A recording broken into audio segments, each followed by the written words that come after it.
Far beyond the heat of the desert, and even further from the borders of civilization, a wall of green looms large over the Morwhite plains. A mysterious jungle of vines and heaven-reaching trees bars the path of any man or beast. And inside these jungles, the ancient people of the forest, also known as the Taurethrim, built their great kingdoms, of which now little remains but memories and ruins.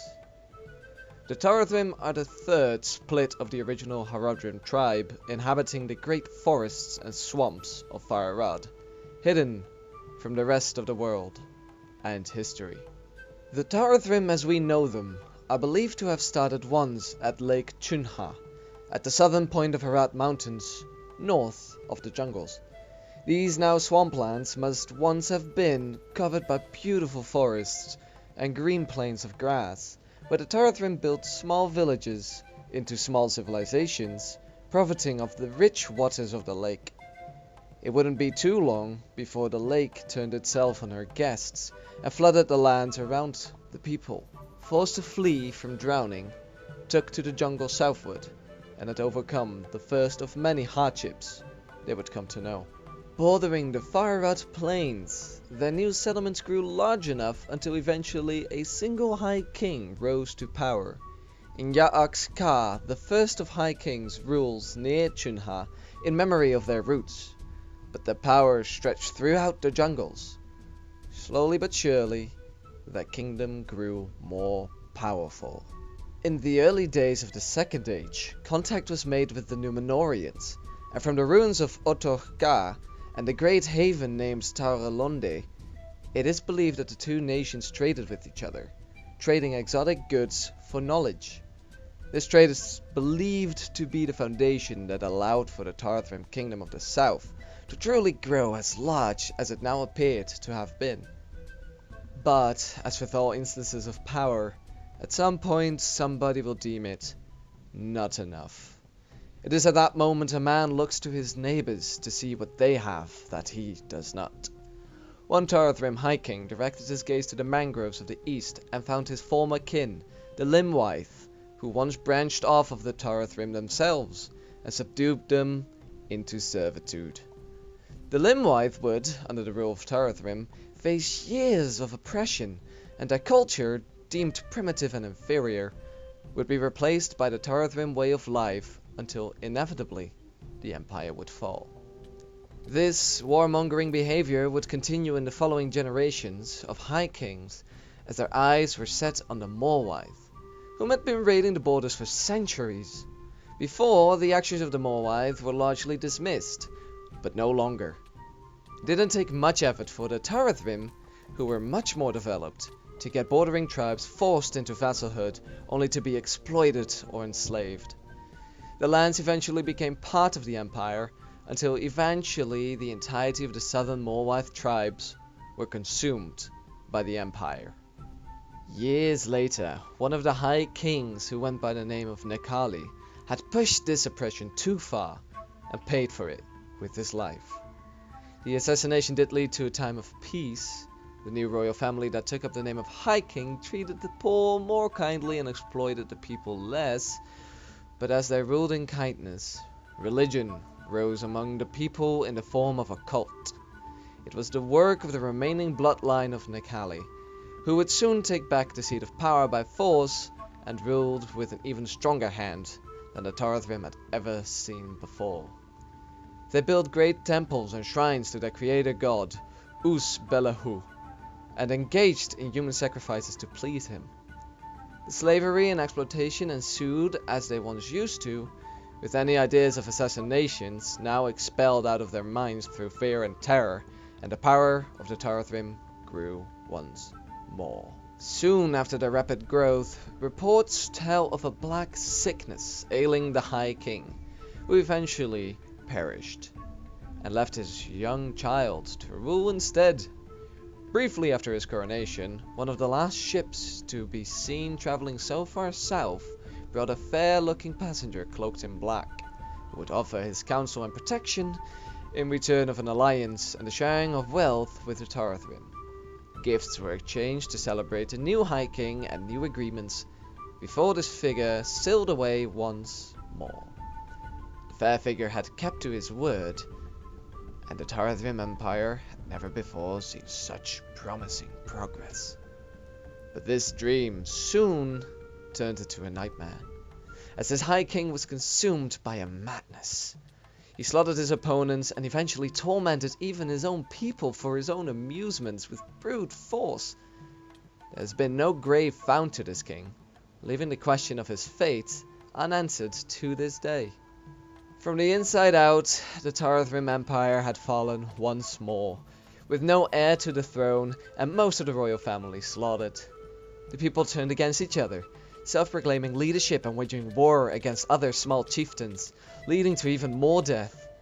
The ruined society of the Taurethrim also allowed for the enslaved tribes to break free and regain their freedom, with nobody powerful enough to subdue them anymore.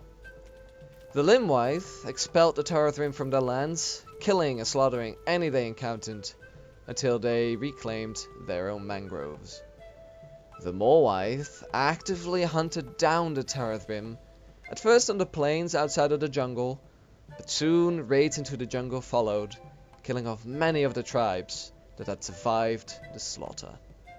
And so, within a moment's notice in history, one of the great kingdoms in the south had fallen into a decay unheard of, and the large, proud cities turned into ruins, reclaimed by nature, losing most of their knowledge and culture to time. From this point, there are two courses of history that have to be told. There was one chieftain that survived the initial crumbling of the Taurethrim Empire. Before the Morwythe had begun their hunt on any of the remaining Taurethrim tribes, this one chieftain took his people out of the jungle and over the Haraduin into the northern forests. There, they founded the city now known as Kemenka, which flourished as the final true Taurethrim kingdom.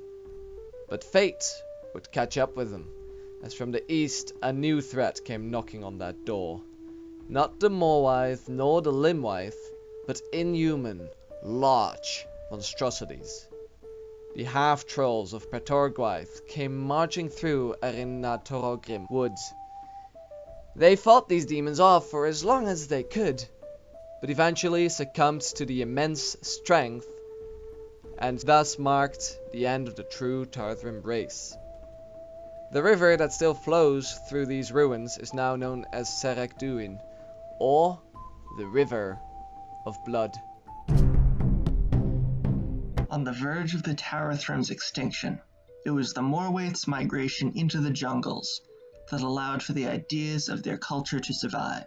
Slowly but surely, the remaining Taurethrim population merged with that of the Morwaith invaders, until even the original language of the Taurethrim was lost as a new tongue developed. And over time, the invaders themselves started taking on the traditions of the Taurethrim, until in the end, they began calling themselves Taurethrim, seeking legitimacy as heirs to the fallen empire.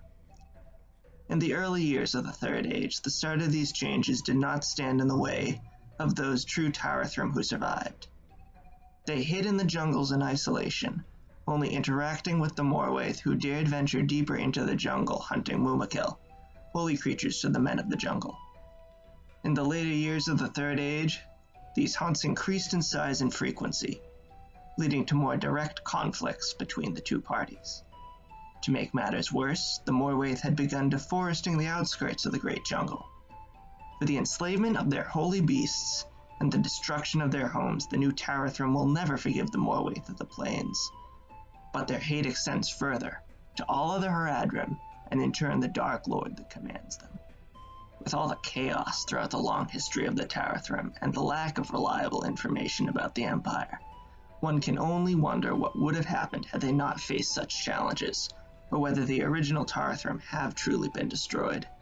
Can we be sure that their once great empire isn't hiding, waiting deeper in the jungle, and what will happen when they make their presence known once more? One can only hope that they believe their gods are lost in the old tongue, or would have them remain in the jungles forevermore, or else someday they will once more emerge from the darkness and take the fight to their neighbors on the plains. I hope you guys liked that video. Whew, was it a task and a beast to handle, because I tried to kind of up my level of production here, and with the animations and everything, it took me like 11 different tracks and layers to just work this out. And the Taurethrim lore is intense. I didn't even get to cover everything. Thank you to Grievous for doing a part of the audio. It was a collective idea that was cool. I hope you guys caught on to that the narrator also described who was who. Other than that, massive thanks to the people on screen. I love all of you. I hope once again that this was interesting. I know some of you have been waiting for this for a while. Next up, I believe we're gonna do the last Haradrim tribe. That's gonna be probably in a couple of videos spread out. Either way, this has been TheSmileBC, and I'm out. Peace.